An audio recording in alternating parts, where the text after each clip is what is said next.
My head hurts. That's your brain trying to comprehend its own stupidity. What's up, guys? Boy Benny. It's not often that you get to see old school workhorse legends at work. And that was Leon Cooperman. He's a billionaire, and he thinks that liberal college students have four brains. And he said that on Fox News. I don't know how it didn't get censored. I don't know how it didn't get bleeped. It's like the clip was like totally broadcast, and the rip of the clip, like you can hear him drop the sweet S-bomb. And man, he went in. He said that he will no longer be donating to Columbia University. $50 million is what he donated to Columbia University. We only have one democracy in the Middle East, Israel. Economy that's tolerant of other people. That's Israel. It really is remarkable to me. You know, a lot of these people, like Rashida Tlaib, for instance, a good example. She has a gay rights flag, right? Gay Pride Progress flag, and then a Palestinian flag right next to each other. How do you think that works, right? So you're like under Sharia law in Palestine. What do you think would happen if people in the alphabet community went and moved there? Well, we know for a fact what would happen. You can see it in the human rights reports. Horrible things happen to these people. They're often killed. So it's the duality, okay? George Orwell talks a lot about this. It's the duality. The doublethink is what it's called in 1984, in the book 1984, which is pretty much, it's no longer like a fiction book. This is just prophetic. So doublethink is being able to hold two ideas in your mind at the same time. So justice for Palestine, who's under Sharia law, that kills gay people, but then also queers for Palestine. Chickens for KFC. Like, it boggles the mind. It's self-defeating. It boggles the mind. But a lot of this stuff's everywhere. Check this out. This is George Washington University students projecting horrifying message on the school after rape and murder, and 1,400 people were killed in Israel.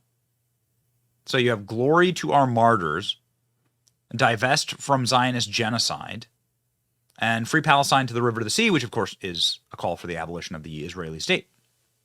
Glory to our martyrs is the one that is like really interesting. And by the way, this is George Washington University. This is right in the heart of Washington, D.C., one of the most expensive universities to go to on the planet.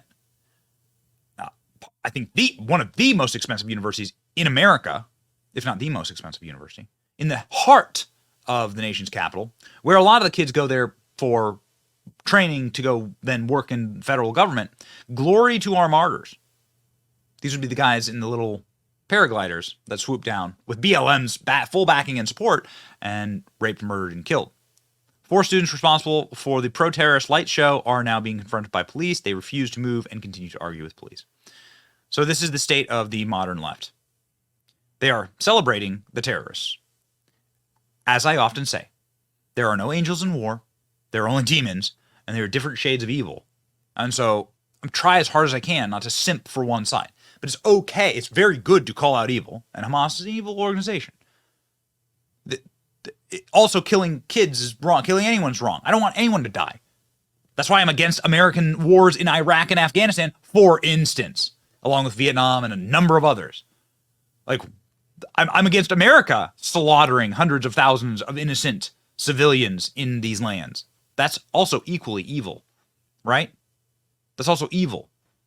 But this is like legitimately evil, okay? And you shouldn't have to couch those things. You shouldn't have to say, yeah, but what about, shut up. Man, these people. So they, like, again, this is just classic doublethink. I hope George Washington does the right thing. But if it doesn't, that is, if George Washington chooses to side with the people advocating genocide against Jewish people in Israel, it should never receive a dime from taxpayer funding again. For that matter, perhaps, it's time to review GW's tax-exempt status, says Mike Lee, base Mike Lee, the senator. Definitely give him love on that one. Harvard doxing truck parks outside of homes of students who blamed Israel for Hamas attacks. Love this. Oh, it's all fun till the rabbit gets the gun. Isn't that great? Go dox them. They think they can hide behind their little names and their little anonymity, but then when you actually show who they are, they're terrified. Josh Hawley calls for DOJ investigation into pro-Palestine groups on college campuses, with protests leaving students sobbing on Seattle campus and Harvard blaming Hamas attack on Israel. It's time, baby. The backlash is here. Here's the Harvard truck. We didn't blur out these photos. We would have no problem with this. We didn't blur out these photos. These come from social media. But these photos actually show these are the Harvard organs and organizations that said Israel's to blame for all the people who got slaughtered there. Again, you don't have to 100% support either side. You can just basically call out evil as you see it. Okay? Meet the Harvard student supporting Hamas invasion of Israel. Want me to criticize Israel? Psh, easy. How about stop bombing Christian churches? How about stop, like the bombing of the Christian churches, for instance? Like, there's going to be collateral damage, but you destroyed a ancient and historic church, killed Christians while you did it. That's totally wrong. I disavow it. Again, there are different shades of evil in war. And I think also in Ukraine, same thing applies. Russia, Ukraine, there are different shades of evil. Ukraine just banned the Orthodox Church. What the hell is that about? Tells you everything you need to know. Ukraine just banned their oldest church from operating inside of the country. Wow.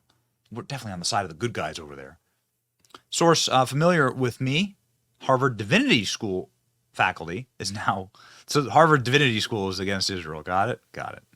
So Bill Ackman's another CEO that's saying we're like Bill Ackman's getting all of his investor buddies together, and they are defunding these organizations like crazy, man. They're like ripping the funding from these organizations, and they've been named, right? So this is what they never thought that could happen. They thought they'd be able to hide behind like Harvard Institute for Islamic Studies, but then John Hassan at Town Hall went and named all these students, right? And then their faces are being projected on these big boards driving around to campuses. And it's pretty awesome. Pretty awesome. These people stop giving. Harvard Business School got its largest gift, $200 million from Leonard Bavatnik, a Ukrainian Jew.